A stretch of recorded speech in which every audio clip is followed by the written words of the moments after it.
On the night of January 14, 1851, the temperature in Yazoo County, Mississippi, dropped to 19 degrees Fahrenheit. It was the coldest night the region had experienced in over a decade.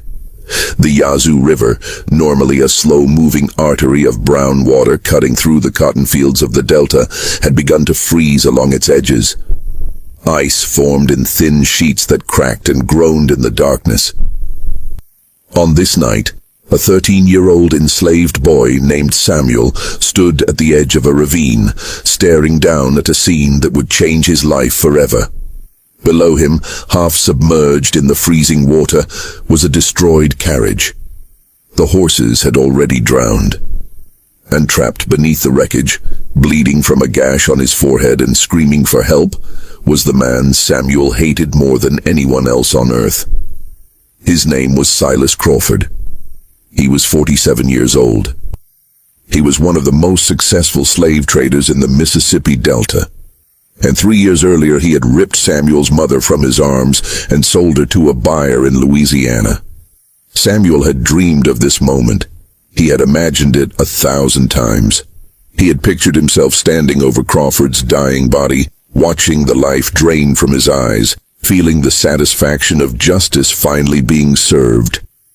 But now that the moment had arrived, Samuel felt something he did not expect. He felt nothing. Welcome to the channel Stories of Slavery.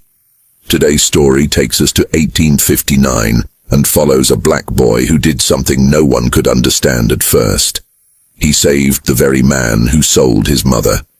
What happened next didn't just surprise people. It shocked everyone and revealed a truth that many tried to keep buried. This is a difficult and intense story, so take a moment, breathe, and listen carefully. Before we begin, make sure to subscribe to the channel and write in the comments which city and country you're listening from. Your participation helps keep these stories remembered instead of buried. Let's begin. And in that emptiness, he heard his mother's voice. The last words she ever spoke to him, as Crawford's men dragged her toward the iron wagon. She had looked back at her son, tears streaming down her face, and she had said 7 words that Samuel would never forget. "Don't let the hatred destroy you, son." Samuel stood at the edge of that ravine for exactly 12 seconds. He counted them, and then he made a decision that defied every instinct in his body. He climbed down into the freezing water and saved the life of the man who had destroyed his family. This is the true story of what happened next. To understand why Samuel made the choice he made, you need to understand where he came from. And to understand that, you need to understand what life was like for enslaved people in Mississippi in the years leading up to the Civil War. By 1851, Mississippi had become the 5th largest cotton-producing state in America. The entire economy of the region was built on the backs of enslaved black people who worked the fields from sunrise to sunset, 6 days a week, 52 weeks a year. The port of Natchez, located on the Mississippi River near the Louisiana border, had become one of the largest slave trading centers in the entire South. It was estimated that between 1830 and 1860, more than 1 million enslaved people were sold through markets in Natchez, New Orleans, and the surrounding areas. Samuel was born on the Blackwood Plantation in Adams County, just 12 miles north of Natchez, in the spring of 1838. His mother, Ruth, was 22 years old when she gave birth to him. His father was a field hand named Joseph, who had been sold to a plantation in Alabama when Samuel was just 2 years old. Samuel had no memory of his father. The only parent he ever knew was his mother. Ruth worked in the kitchen of the main house. She was known throughout Adams County as the finest cook in the region. Plantation owners from as far away as Vicksburg would visit the Blackwood estate just to taste her food. She could take the simplest ingredients and transform them into something extraordinary. Cornmeal and pork fat became fluffy biscuits that melted on the tongue. Tough cuts of meat became tender stews that warmed the soul. Her pecan pie was so famous that Mrs. Blackwood once entered it in a county fair under her own name and won first prize. But Ruth's skill in the kitchen was not the only thing that made her valuable to the Blackwood family. She was also beautiful. She had smooth dark skin, high cheekbones, and eyes that seemed to hold a quiet fire behind them. And in the world of the antebellum South, a beautiful enslaved woman was both an asset and a target. The Blackwood family consisted of 4 people. There was William Blackwood, the patriarch, a 63-year-old man who had inherited the plantation from his father and had spent his entire life growing cotton and accumulating wealth.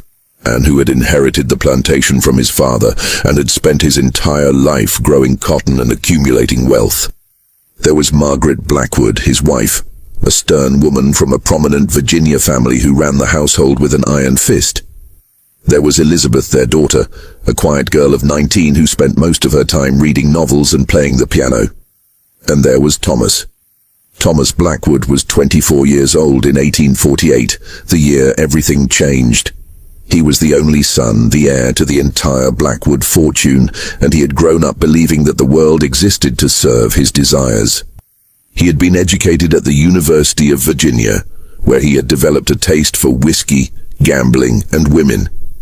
He returned to Mississippi after his graduation, with debts his father quietly paid, and habits his father quietly ignored.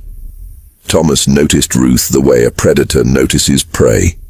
It started with small things. He would find reasons to visit the kitchen when she was working alone. He would stand too close to her when she served meals. He would make comments about her appearance that made the other house servants uncomfortable. Ruth knew what was happening. She had seen it happen to other women on other plantations. She knew that enslaved women had no legal right to refuse the advances of white men. She knew that resistance often led to punishment, sale, or worse. But Ruth was not like other women. She had a spirit that could not be broken, and she had a son to protect. On the night of September 7th, 1848, Thomas Blackwood came to the kitchen after midnight. He had been drinking. His breath smelled like bourbon, and his eyes had that glazed, hungry look that Ruth had learned to fear. The other servants had gone to their quarters. Samuel was asleep in the small room behind the pantry, where he and his mother lived. Thomas locked the kitchen door behind him. What happened next was something Ruth never spoke about in detail. But when Samuel woke to the sound of crashing pots and his mother's screams, he ran into the kitchen to find Thomas Blackwood on the floor, clutching his face, blood pouring between his fingers. Ruth stood over him holding a cast-iron skillet, her chest heaving, her eyes wild. She had fought back. In the world of the antebellum South, this was an unforgivable crime. An enslaved woman had struck a white man. It did not matter that he had attacked her first. It did not matter that she was defending herself. The only thing that mattered was that the social order had been violated, and order had to be restored. Thomas Blackwood's face was scarred for life. The blow from the skillet had shattered his cheekbone and left a permanent indentation on the left side of his face. He would never look the same again, and he would never forgive Ruth for what she had done. William Blackwood faced a difficult decision. If word got out that an enslaved woman had attacked his son and gone unpunished, it would undermine his authority and reputation throughout the county. Other enslaved people might get ideas. Other plantation owners might question his ability to control his property. But Ruth was also extremely valuable. Her skills in the kitchen were irreplaceable, and if he simply had her whipped or killed, he would lose that value forever. The solution came in the form of Silas Crawford. Crawford was a professional slave trader who operated throughout the Mississippi Delta. He was known for his efficiency, his discretion, and his willingness to handle difficult situations. When a plantation owner needed to get rid of a troublesome enslaved person quickly and quietly, Crawford was the man they called. He arrived at the Blackwood plantation on September 15, 1848, 8 days after the incident in the kitchen. He was a tall man with a weathered face and cold gray eyes that seemed to look right through people. He wore a black coat and carried a leather satchel filled with documents and money. He spoke in a low, measured voice that never rose above a conversational tone, even when he was conducting the most brutal transactions. Samuel watched from behind the stable as Crawford examined his mother like she was livestock. He watched as Crawford checked her teeth, squeezed her arms, and made notes in a small leather book. He watched as Crawford counted out a stack of bills and handed them to William Blackwood. And he watched as Crawford's men put iron shackles on his mother's wrists and ankles and led her toward a wagon with bars on the windows. Ruth looked back at her son one last time. Her eyes were filled with tears, but her voice was steady. "Don't let the hatred destroy you, son. Be bigger than them. Promise me." Samuel tried to run to her, but one of the overseers grabbed him and held him back. He screamed until his throat was raw. He fought until his body had no strength left, but it made no difference. The wagon pulled away, and Ruth disappeared down the road toward Natchez. Samuel never saw his mother again. In the weeks and months that followed, Samuel changed. The bright, curious boy who had once asked endless questions about the world became quiet and withdrawn. He stopped speaking unless spoken to. He stopped smiling altogether. The other enslaved people on the plantation noticed the change. They had seen it before in children who had been separated from their parents. They called it the darkness, because that was what it looked like, a shadow that fell over a person's soul and never lifted. But there was something else happening inside Samuel that no one could see. Behind his silent exterior, his mind was working constantly. He was learning. He was planning, and he was waiting. Samuel had one advantage that most enslaved children did not have. Because his mother had worked in the main house, he had been exposed to things that field hands never saw. He had watched the Blackwood children receive their lessons from a private tutor. He had observed how they learned to read and write, and in the quiet moments when no one was watching, he had taught himself to recognize letters and sound out words. After Ruth was taken, Samuel became obsessed with improving his literacy. He stole moments whenever he could. He found a torn Bible that had been discarded behind the main house and hid it beneath a loose floorboard in the stable. At night, when the other enslaved people were sleeping, he would light a small candle and practice reading by its flickering light. He started with simple words: God, man, love, hate, freedom. Within a year, Samuel could read almost anything. He could write well enough to copy letters and simple sentences. He understood numbers and could perform basic calculations in his head. None of the white people on the plantation knew any of this. To them, he was just another enslaved boy, property to be used and discarded as needed. But Samuel knew something they did not. Knowledge was power. And one day, he would use that power to find his mother, and to make Silas Crawford pay for what he had done. The opportunity came on January 14th, 1851. By this time, Samuel was 13 years old. He had grown tall for his age, with strong shoulders from years of physical labor and those same quiet, watchful eyes that his mother had possessed. He had been assigned to work in the stables, caring for the horses and maintaining the equipment. It was relatively light work compared to the brutal conditions in the cotton fields, but Samuel knew that his position was precarious.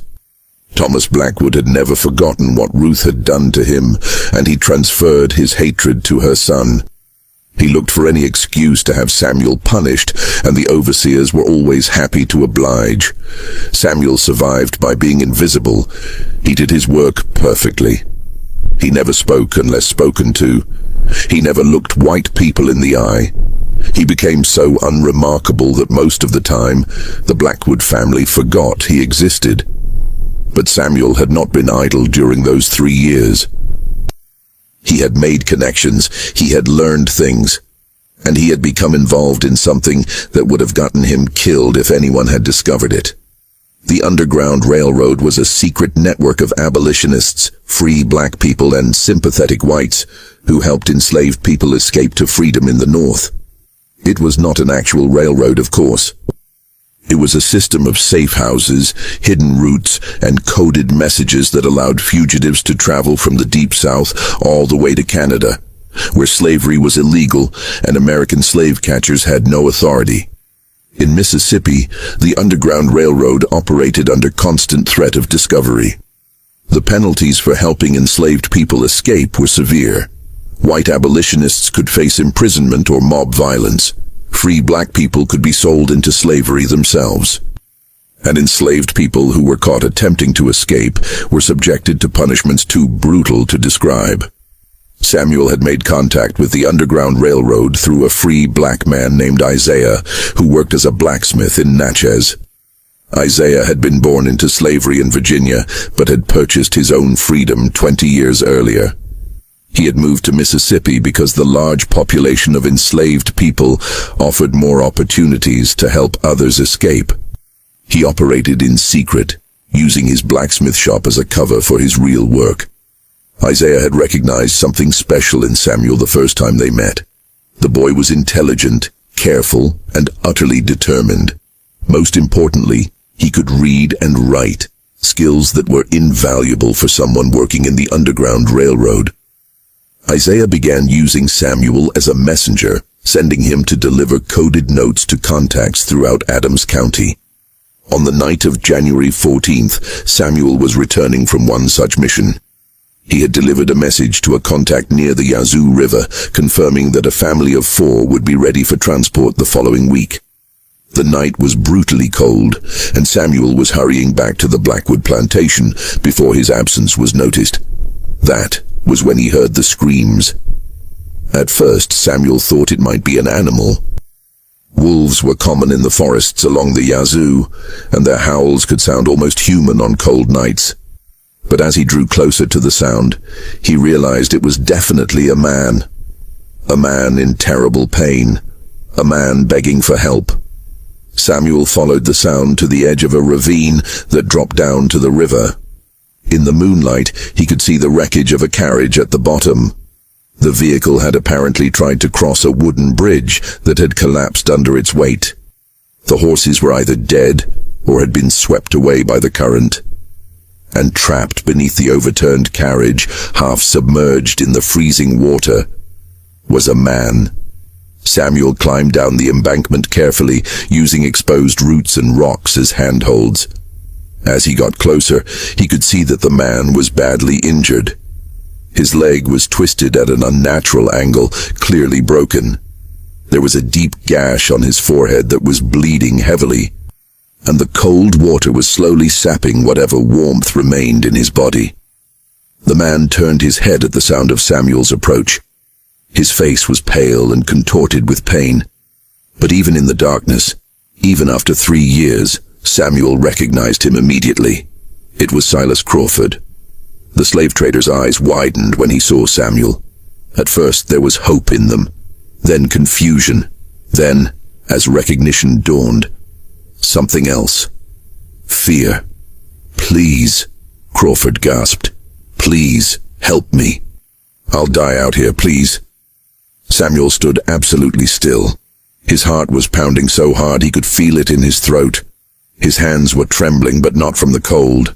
3 years of grief and rage and hatred surged through him like a flood breaking through a dam. This was the man who had taken his mother. This was the man who had shackled her like an animal and sold her to strangers. This was the man who had destroyed Samuel's family and left him alone in a world of darkness. And now that man was helpless, dying, completely at Samuel's mercy. Crawford seemed to read the thoughts on Samuel's face, his eyes filled with tears that might have been genuine or might have been calculated. With men like Crawford, it was impossible to know. "I know who you are," Crawford whispered. "You're Ruth's boy, from the Blackwood place. I remember." Samuel said nothing. He just stared. "I deserve this," Crawford continued. His voice was weakening. The cold was doing its work. "I deserve to die out here. I know what I am. I know what I've done, but please, please don't let me die like this." Samuel thought about his mother. He thought about the last time he saw her, her wrists in shackles, her eyes filled with tears. He thought about the 3 years of loneliness that followed, the endless nights of crying himself to sleep, the hollow ache in his chest that never went away. He thought about how easy it would be to turn around and walk away. No one would ever know. Crawford would freeze to death within hours. The wolves would scatter his bones. Justice would be served. But then he heard his mother's voice, as clearly as if she were standing beside him. "Don't let the hatred destroy you, son. Be bigger than them." Samuel closed his eyes. He took a deep breath, and then he waded into the freezing water. It took almost an hour to free Crawford from the wreckage. The man's leg was pinned beneath a section of the carriage frame, and Samuel had to use a broken piece of wood as a lever to lift it high enough to pull him out. By the time he finally dragged Crawford onto the riverbank, Samuel's entire body was numb from the cold, but he was not finished. He could not leave Crawford here. The man would freeze to death before morning. Samuel had to find shelter. He remembered a hunting cabin about a quarter-mile to the east. It had been abandoned for years, but the roof was still intact, and there was a stone fireplace inside.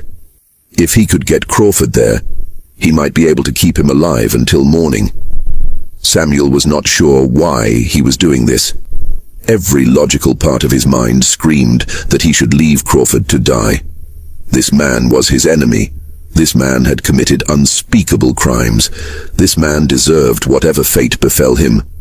But something deeper than logic was driving Samuel now. Something that his mother had planted in him years ago.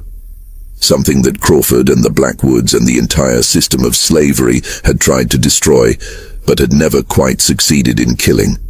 His humanity. Samuel grabbed Crawford under the arms and began to drag him through the forest. The slave trader moaned in pain with every movement, but Samuel did not stop. He could not stop. If he stopped, they would both die. The quarter-mile to the cabin felt like 100. Samuel's arms burned. His legs trembled. His lungs ached from the freezing air. But he kept moving, one step at a time, dragging the man who had destroyed his life toward safety. When they finally reached the cabin, Samuel kicked open the door and pulled Crawford inside. The interior was dark and dusty, filled with the debris of years of neglect. But the fireplace was clear, and there was dry wood stacked in the corner. Samuel worked quickly. He gathered the wood and arranged it in the fireplace. He found flint and steel in an old tin box on the mantel. Within minutes he had a fire burning, its warmth slowly pushing back the deadly cold. Crawford lay on the floor near the fire, drifting in and out of consciousness. His leg was badly broken, possibly in multiple places. The gash on his head had stopped bleeding, but it would need to be cleaned and bandaged to prevent infection. He was still dangerously cold, and his breathing was shallow and labored. Samuel found a pile of old blankets in the corner and covered Crawford with them. He heated water in a dented pot he found near the fireplace and used it to clean the wound on Crawford's head. He tore strips from his own shirt and used them as bandages. He did everything he could to keep the man alive. And the entire time, a single question burned in his mind. Why? Why was he doing this? Why was he saving the life of a man who had caused him so much pain? What possible reason could justify this act of mercy towards someone who deserved none? Samuel did not have an answer. Not yet. But as the night wore on, and the fire crackled in the hearth, and Crawford's breathing slowly steadied, Samuel began to realize something. He was not doing this for Crawford. He was doing this for himself. If he had left Crawford to die, he would have become something he did not want to be. He would have let the hatred and the anger and the desire for revenge transform him into a monster. He would have become like them. And Samuel refused to become like them. He would not let the system that had taken his mother also take his soul. As dawn broke over the frozen forest, Crawford finally regained consciousness. His eyes fluttered open, and for a long moment he simply stared at the ceiling of the cabin, trying to remember where he was and how he had gotten there. Then his gaze fell on Samuel, sitting by the fire with his back against the wall, and everything came flooding back. Crawford opened his mouth to speak, but no words came out. What do you say to the person who saved your life when you were the one who destroyed theirs? Samuel spoke first. You're going to live, he said flatly. Your leg is broken bad. You won't be able to walk for a long time, but you'll live. Crawford swallowed hard. Why? He croaked. Why did you save me? Samuel was silent for a long moment. Then he leaned forward, his eyes locking onto Crawford's with an intensity that made the older man flinch. Because you're going to tell me where my mother is. Crawford's face went pale, paler than it already was from the cold and the blood loss. I don't know what you're talking about. Yes, you do, Samuel said quietly. You sold her. You took her from the Blackwood plantation in September of 1848 and you sold her. I want to know where. Crawford closed his eyes. For a moment, Samuel thought he might pretend to lose consciousness again. But then he sighed, a long, shuddering sound that seemed to carry the weight of years. New Orleans, he said. I sold her to a buyer in New Orleans. At least, that's what I told the Blackwoods. Samuel felt his heart stop. What do you mean that's what you told them? Crawford opened his eyes, and for the first time, Samuel saw something in them that he had never expected to see. Guilt. I lied, Crawford whispered. I don't know why. I've sold hundreds of people, maybe thousands, and I never thought twice about any of them. But your mother, there was something about her, the way she looked at me, like she could see right through me, like she knew exactly what I was. He paused, gathering his strength. I was supposed to take her to the New Orleans market. That's where the Blackwoods thought she was going, but at the last minute I changed my mind. I sold her to a man named Henri Dubois. He has a plantation called Belle Rive, about 60 miles north of Baton Rouge. He's different from most of them. He doesn't use the whip. He feeds his people well. He even lets some of them learn to read. Samuel leaned forward. You're telling me my mother might still be alive? Crawford nodded slowly. If she's anywhere, she's there. Belle Rive, Henri Dubois. I don't know why I did it. I've never done anything like it before or since. But I did. Samuel sat back against the wall, his mind racing. His mother might be alive. After 3 years of believing he would never see her again, there was a chance. A real chance. But he was not naive. He knew that Crawford might be lying. He knew that this could be a trick, a desperate attempt to gain his sympathy. He knew that trusting this man could lead to disaster. And yet, something in Crawford's voice told Samuel that he was telling the truth. The guilt in his eyes was too real to be faked. The shame in his voice was too deep to be manufactured. For the first time in 3 years, Samuel felt something he had almost forgotten how to feel. Hope. But hope alone would not be enough. Samuel needed more than information. He needed leverage. He needed power.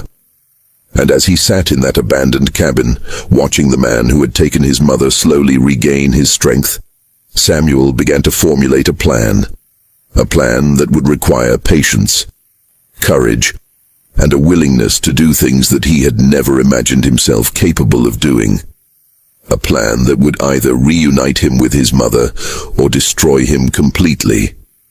Samuel made his choice, and nothing would ever be the same again.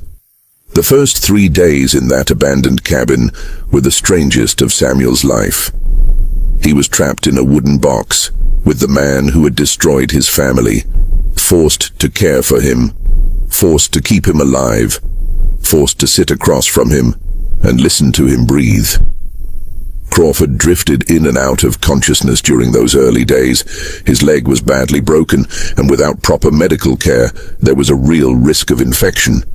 Samuel did what he could with the limited resources available. He kept the wound clean. He changed the bandages regularly. He made sure Crawford stayed warm and hydrated, but Samuel was also planning. He knew that he could not stay in this cabin forever.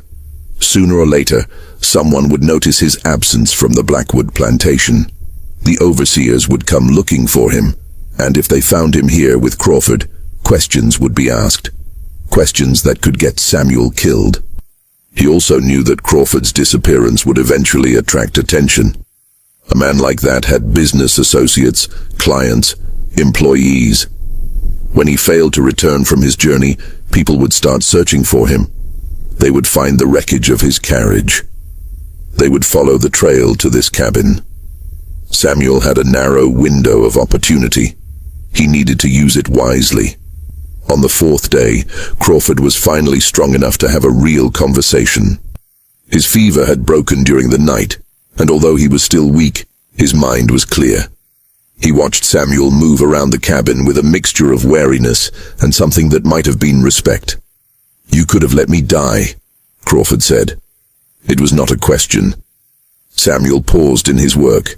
He was preparing a simple meal from supplies he had scavenged from the surrounding forest. Roots, berries, a rabbit he had managed to trap. "Yes," Samuel said simply. "I could have." "Why didn't you?" Samuel did not answer immediately. He finished preparing the food and brought a portion to Crawford, helping the injured man sit up against the wall so he could eat. "My mother told me something the day you took her," Samuel finally said.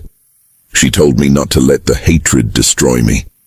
She told me to be bigger than the people who hurt me." Crawford looked down at the food in his hands. His expression was unreadable. "Your mother was a remarkable woman," he said quietly. "She still is," Samuel replied. "If what you told me is true." Crawford met Samuel's eyes. "It's true. I swear it on my life." "Your life doesn't mean much to me," Samuel said flatly. "But I believe you anyway. I saw it in your face when you told me. You were telling the truth." Crawford nodded slowly. "So, what happens now?" "You saved my life. You know where your mother is. What's your plan?" Samuel sat down across from Crawford, his back against the opposite wall. The fire crackled between them, casting dancing shadows on the rough wooden walls. "My plan," Samuel said, "is to make you help me get her back." Crawford's eyebrows rose. "Help you? How exactly do you expect me to do that?" "You're a slave trader," Samuel said. "You know how the system works. You know the routes, the markets, the laws. You know which officials can be bribed and which ones can't. You have connections that I could never have. And you think I'm going to use all of that to help you free your mother?" Crawford let out a short, bitter laugh. "Boy, do you have any idea what you're asking? Do you have any idea what would happen to me if I got caught helping an enslaved person escape?" "Yes," Samuel said calmly. "I know exactly what would happen. You would be arrested. You would be tried. You would probably be hanged." He leaned forward, his eyes hard. "But that's not the worst thing that could happen to you, Mr. Crawford. The worst thing is what happens if you don't help me." Crawford's face tightened. "Is that a threat?" Samuel reached into his coat and pulled out a folded piece of paper. He had been working on it for the past 3 days, writing by firelight while Crawford slept. "This," Samuel said, "is a letter. It contains a detailed account of every crime you've committed in the past 10 years. The slaves you've smuggled illegally, the documents you've forged, the bribes you've paid to customs officials and sheriffs, the buyers you've cheated, the sellers you've defrauded."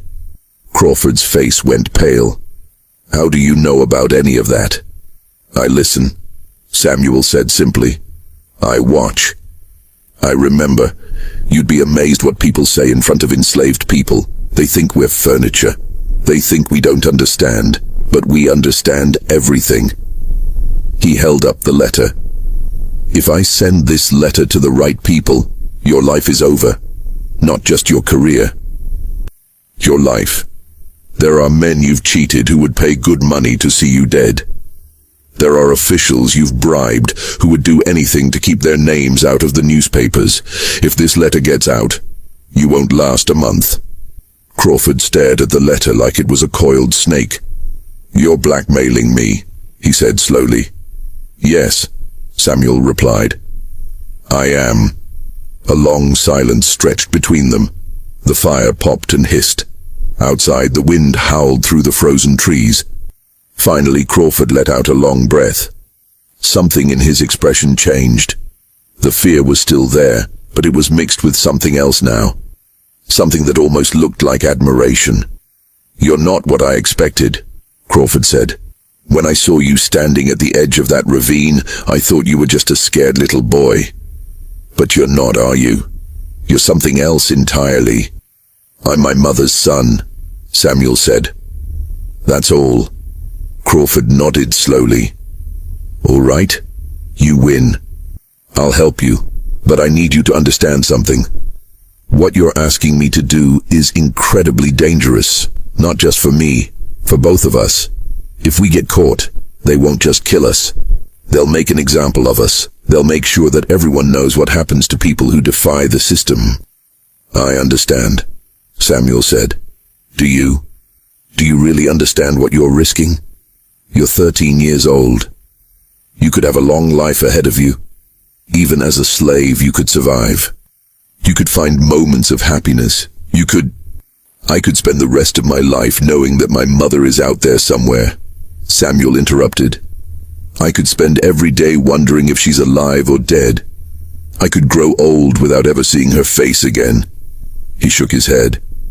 That's not a life. That's a slow death. I'd rather take my chances. Crawford studied the boy's face for a long moment. Then he nodded. All right, he said. Then let's talk about how we're going to do this. The plan they developed over the next several days was audacious, dangerous, and completely insane. It would require perfect timing, absolute secrecy, and a level of trust between two people who had every reason to hate each other. But it was also brilliant. The first step was getting Crawford back on his feet. His leg was healing, but slowly. Samuel fashioned a crude splint from tree branches and strips of cloth, immobilizing the limb so that the bones could knit properly. He found a sturdy branch that Crawford could use as a crutch. Within a week, the slave trader was able to move around the cabin on his own, though he still couldn't put any weight on his injured leg. The second step was establishing a cover story. Crawford was well known throughout the region. His disappearance had surely been noticed by now. They needed an explanation for where he had been and what had happened to him. Crawford came up with the story himself. He would claim that his carriage had been attacked by bandits on the road to Natchez. They had beaten him, robbed him, and left him for dead. He had wandered through the forest for days before finally being discovered by a traveling minister who had nursed him back to health. It was a plausible story. Bandit attacks were common on the roads of Mississippi, especially during the winter months when desperate men were willing to take desperate risks. And Crawford's injuries were consistent with such an attack. The broken leg, the gash on his head, the general state of exhaustion. It all fit. The third step was the most dangerous. Samuel had to return to the Blackwood plantation without being caught. He had been gone for almost 2 weeks now. There was no way to explain an absence that long. If he simply walked back onto the plantation, he would be whipped at best, sold at worst. He needed another approach. Crawford suggested a solution that made Samuel's stomach turn, but he had to admit it was clever. I'll buy you, Crawford said. Samuel stared at him. What? I'll go to the Blackwoods and tell them I want to buy you. I'll make up some story about needing a young boy to help with my business. They'll be happy to be rid of you. Thomas Blackwood has always hated you. He'll probably give you away for free just to see the back of you. And then what? I become your property? Crawford shrugged. On paper, yes. But papers can be lost. Records can be destroyed. Once you're legally mine, I can take you anywhere without raising suspicion. I can take you to Louisiana. I can take you to Belle Reve. Samuel thought about it. The idea of being sold again, of becoming the legal property of the man who had taken his mother, was almost unbearable. But he also saw the logic in the plan. As Crawford's property, he would have freedom of movement that he could never have as a runaway. He could travel openly, sleep in proper beds, eat proper food. He could search for his mother without constantly looking over his shoulder. "All right," Samuel said finally. "Do it." It took another week for Crawford to recover enough to travel. Samuel used that time to prepare. He memorized the route to Belle Reve. He learned everything Crawford could tell him about Henri Dubois and his plantation.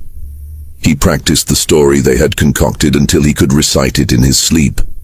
On February 3rd, 1851, Crawford limped out of the abandoned cabin and made his way to the nearest town. Samuel stayed behind, hiding in the forest, waiting for word that the plan had worked. 3 days later, Crawford returned with documents in his hand and a grim smile on his face. "It's done," he said. "You belong to me now. Thomas Blackwood was so eager to get rid of you that he practically gave you away. He thinks you're going to spend the rest of your life hauling cargo on the docks of New Orleans." Samuel took the documents and looked at them. There was his name, written in neat script. Samuel. No last name. Enslaved people did not have last names, just Samuel. Age 13. Value $75. $75. That was what his life was worth in the eyes of the law. Samuel folded the documents and tucked them into his coat. "When do we leave?" he asked. "Tomorrow morning," Crawford replied. "We have a long journey ahead of us." The journey from Yazoo County to Baton Rouge was approximately 250 miles. Under normal circumstances, it would take about a week by carriage. But circumstances were far from normal. Crawford's leg was still healing, the winter weather was unpredictable, and they had to avoid drawing attention to themselves. They traveled slowly, stopping frequently to rest. Crawford posed as a businessman transporting his newly purchased slave to a client in Louisiana. Samuel played his role perfectly, keeping his eyes down, speaking only when spoken to, displaying the subservient demeanor that was expected of enslaved people in the presence of whites. But inside, Samuel was anything but subservient. Inside, he was burning with anticipation. Every mile brought him closer to his mother. Every day increased the possibility that he would see her again. They crossed into Louisiana on February 12th. The landscape changed as they moved south. The frozen forests of Mississippi gave way to swamps and bayous, thick with cypress trees draped in Spanish moss. The air grew warmer and more humid. The smell of decay and growth mingled together in a scent that was unlike anything Samuel had ever experienced. Crawford knew the roads well. He had traveled them many times in his years as a slave trader. He knew which inns were safe and which ones asked too many questions. He knew which ferry crossings were monitored and which ones were not. He guided them through the Louisiana wilderness with the expertise of a man who had made a career of moving human cargo from one place to another. As they traveled, Crawford talked. Perhaps it was the guilt that loosened his tongue, or perhaps it was simply the strange intimacy of their situation. Whatever the reason, he began to share things with Samuel that he had never shared with anyone else. He told Samuel about his childhood in Virginia, growing up on a small farm that could not compete with the large plantations around it. He told him about his father, a bitter man who blamed everyone but himself for his failures. He told him about the day he left home at 16, determined to make something of himself in a world that seemed designed to keep men like him down. He told Samuel about his first job as an assistant to a slave trader in Richmond, how he had been horrified at first by the brutality of the business, how he had gradually become numb to it, how he had eventually embraced it as the only path to the wealth and status he craved. He told Samuel about the hundreds, maybe thousands of people he had bought and sold over the years. Men, women, children. Families torn apart, lives destroyed. He told him about the nightmares that sometimes woke him in the middle of the night, the faces that haunted him, the screams that echoed in his memory. "I know what I am," Crawford said one night as they sat around a small fire in the Louisiana swamp. "I know what I've done. There's no redemption for a man like me, no forgiveness. I've sold my soul 100 times over, and there's no buying it back." Samuel listened without comment. He did not feel sympathy for Crawford. He could not feel sympathy for a man who had caused so much suffering. But he was beginning to understand something about the nature of evil. Crawford was not a monster. He was a man. A weak, broken, desperate man who had made terrible choices and was now living with the consequences.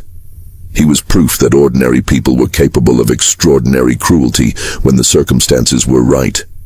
It was a lesson Samuel would never forget.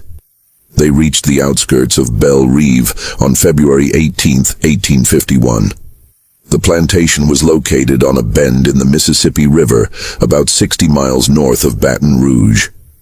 It was smaller than the Blackwood plantation, but more prosperous. The fields were well maintained, the buildings were in good repair, and the enslaved people who worked the land appeared healthier and better fed than any Samuel had seen in Mississippi. Crawford stopped the carriage at the edge of the property and turned to Samuel. "This is as far as I go," he said. "Henri Dubois knows me. If he sees me here, he'll ask questions I can't answer." Samuel nodded. "What do I do now?" "You wait until nightfall. Then you make your way to the slave quarters and find your mother. Once you've found her, come back here. I'll be waiting." Samuel looked at Crawford with suspicion.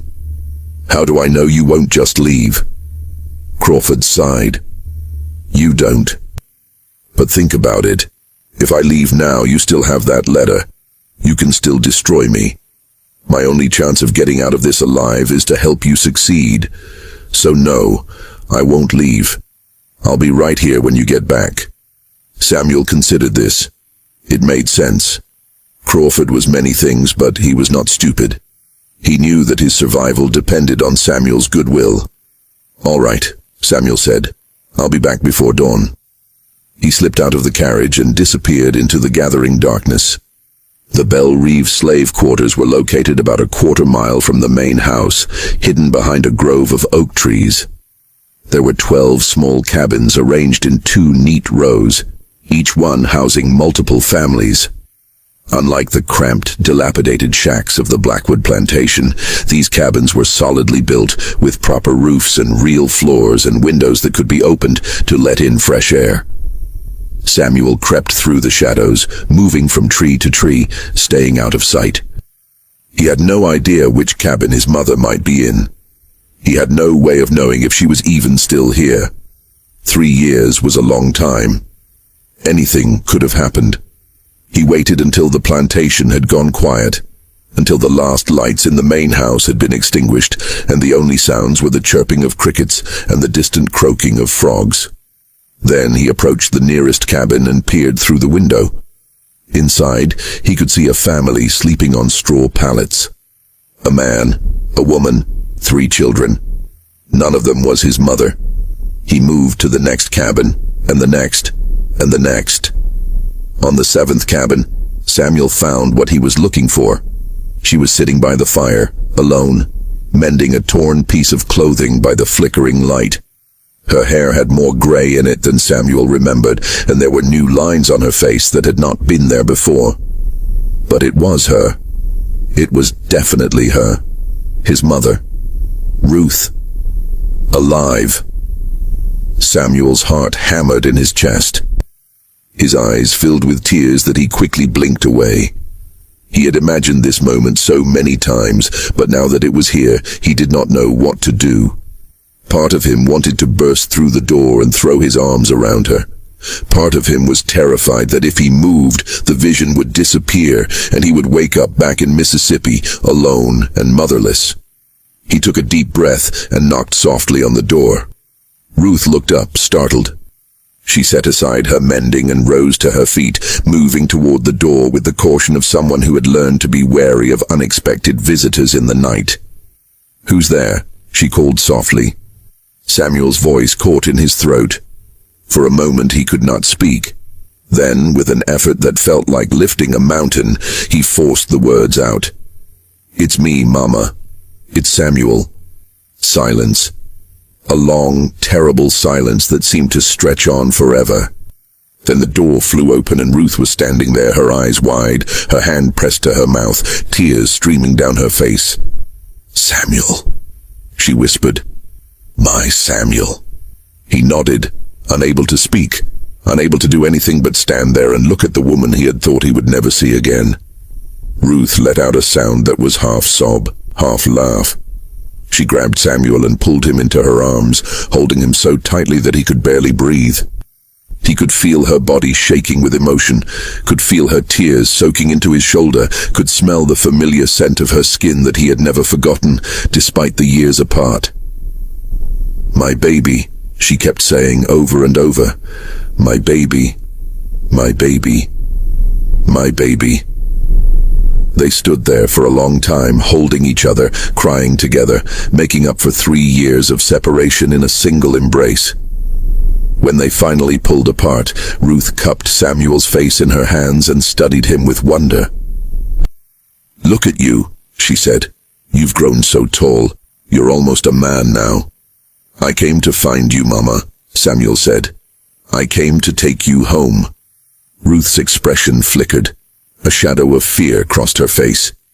"Take me home?" "Samuel, what are you talking about? How did you even get here? How did you find me?" Samuel told her everything. He told her about the night he saved Crawford's life, about the deal they had made, about the journey from Mississippi to Louisiana. He told her about the letter he was holding over Crawford's head, about the plan to escape together, about the route north that the Underground Railroad had prepared for them. Ruth listened in silence, her eyes growing wider with each revelation. When Samuel finished, she shook her head slowly. "You did all this," she said. "You did all this for me? I would have done anything for you, Mama. Anything." Ruth pulled him close again, holding him tightly. "My brave boy," she murmured.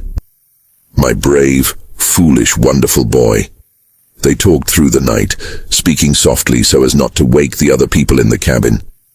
Ruth told Samuel about her life at Belle Rive, about the relatively humane conditions under Henri Dubois, about the small garden she had been allowed to cultivate, and the friendships she had formed with the other enslaved people on the plantation.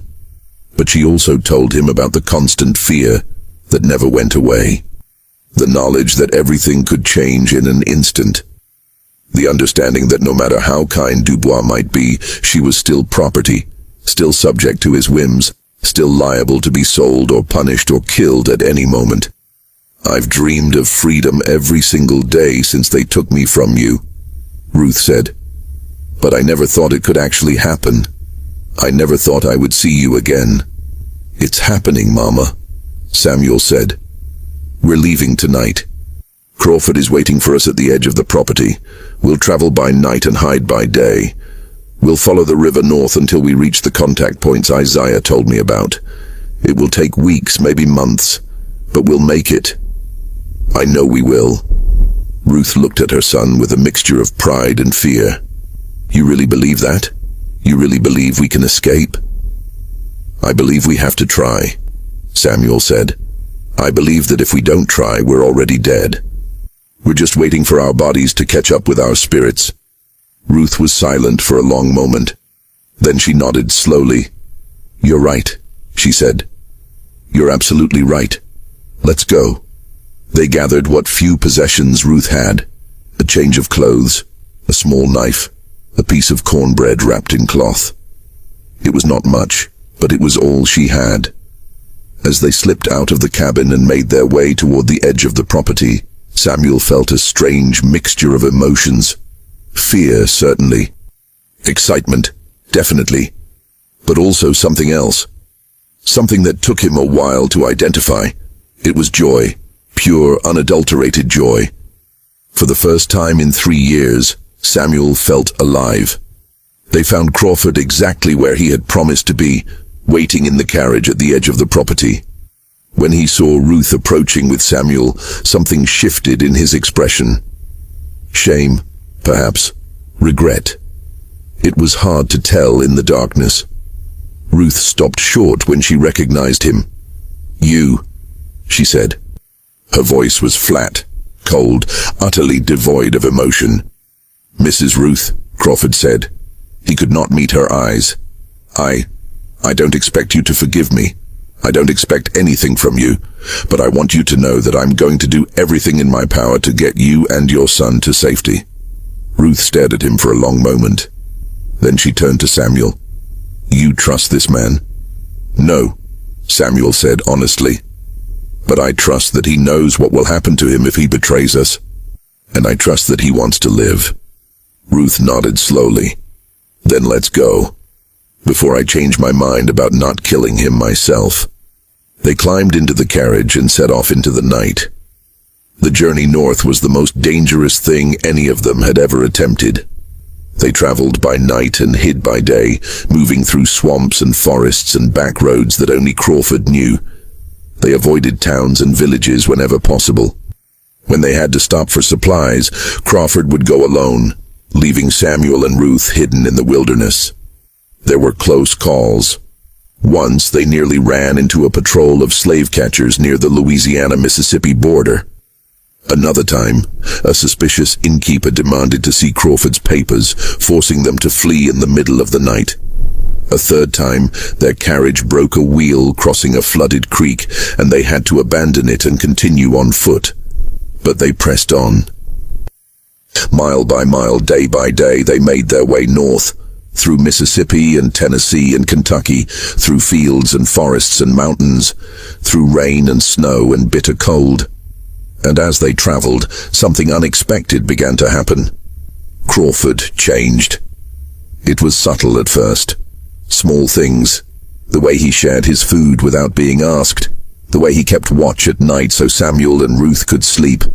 The way he put himself between them and danger without hesitation. But it went deeper than that. Something inside Crawford was shifting. The wall of cynicism and self-interest that he had built around himself over decades was beginning to crack. Perhaps it was the daily presence of the people he had wronged. Perhaps it was the knowledge that for the first time in his life he was doing something genuinely good. Perhaps it was simply the power of witnessing a mother and son reunited after years of separation. Whatever the reason, Silas Crawford was becoming a different man. Not a good man, not yet. Maybe not ever, but different. They reached the Ohio River on March 15, 1851. The river marked the border between the slave states of the South and the free states of the North. Once they crossed it, Ruth would legally be a free woman. The slave catchers could still pursue them, but they would have no legal authority to drag her back. Crawford arranged passage on a ferry operated by a secret sympathizer of the Underground Railroad. At midnight, under a moonless sky, they crossed the dark waters. When they reached the opposite shore, Ruth stepped onto free soil for the first time in her life. She stood there for a long moment, feeling the ground beneath her feet, breathing the air of freedom. Then she fell to her knees and wept. Samuel knelt beside her, holding her, crying with her. They had made it. After everything they had been through, after all the fear and danger and uncertainty, they had made it. Crawford stood apart, watching them. His face was unreadable in the darkness. When Ruth finally rose to her feet, she walked over to Crawford and stood before him. For a long moment she simply looked at him. Then she did something that shocked everyone, including herself. She extended her hand. "I will never forgive you for what you did to me," she said quietly. "I will never forget the pain you caused. But I recognize that you have tried to make amends, and I thank you for helping to bring my son back to me." Crawford looked at her hand. Then, slowly, he reached out and took it. "I don't deserve your thanks," he said. "I don't deserve anything from you, but I give you my word that I will spend the rest of my life trying to undo the harm I've caused." Ruth nodded once. Then she released his hand and turned away. The journey was not over. They still had to reach Canada, where they would be truly safe from the slave catchers. But the hardest part was behind them. They were free. They traveled for another 6 weeks, moving through Ohio and Pennsylvania and New York. They were helped along the way by a network of abolitionists and free black communities who provided shelter, food, and guidance. Finally, on April 28, 1851, they crossed the border into Canada. Ruth and Samuel settled in a small community near Toronto called Dawn Settlement. It had been established specifically for fugitive slaves, and it offered something that neither of them had ever experienced before: a chance to build a life of their own. Samuel enrolled in the settlement school, one of the few places in North America where black children could receive a proper education. He discovered that he had a gift for learning, and within 2 years he was helping to teach younger students. He studied history, mathematics, literature, science. He devoured books with a hunger that could never be satisfied. Ruth opened a small bakery, using the culinary skills that had once made her the most valuable cook in Adams County, Mississippi. Her pecan pies became famous throughout the region, and her shop became a gathering place for the community. They were not rich. They were not powerful, but they were free, and that was everything. Crawford did not come with them to Canada. At the Ohio border, he had announced his intention to return to the South. "There's more I can do down there," he said. "More people I can help. More damage I can undo." Samuel was skeptical. "You're going to become an abolitionist, you of all people." Crawford smiled grimly. "I'm going to become whatever I need to become. I have money. I have connections. I have knowledge of how the system works. I can use all of that to undermine it from within." "They'll kill you if they find out," Ruth said. "Probably," Crawford agreed, "but I've lived a long life, longer than I deserved. If I can use whatever time I have left to do some good, then maybe I can die knowing that I wasn't completely worthless." He turned to Samuel and held out his hand. "You saved my life," he said. "And in doing so, you showed me that it was possible to be better than I was. I will never be able to repay that debt, but I will try. Every day for the rest of my life, I will try." Samuel looked at the hand that had once signed his mother's bill of sale. Then he took it and shook it firmly. "I believe you," he said. "Don't make me regret it." Crawford nodded. Then he climbed into his carriage and disappeared down the road. They never saw him again. Years later, Samuel would learn that Crawford had been true to his word. He had returned to Mississippi and used his position as a slave trader to sabotage the very system he had once profited from. He falsified records, allowing enslaved people to disappear from official registers. He provided information to the Underground Railroad about patrol routes and safe passages. He even purchased several enslaved people with his own money and quietly transported them to freedom. He was caught in 1854. A former business associate discovered what he was doing and reported him to the authorities. Crawford was arrested, tried, and sentenced to hang for his crimes against the institution of slavery. On the day of his execution, he reportedly said only one thing: "I was a monster, but a 13-year-old boy showed me how to be human. That boy was more of a man than I ever was." When Samuel heard the news of Crawford's death, he did not know how to feel. He did not mourn the man. He could not mourn someone who had caused so much suffering. But he also could not help feeling that Crawford's death represented something significant. It represented the possibility of change. The possibility that even the worst among us can choose a different path.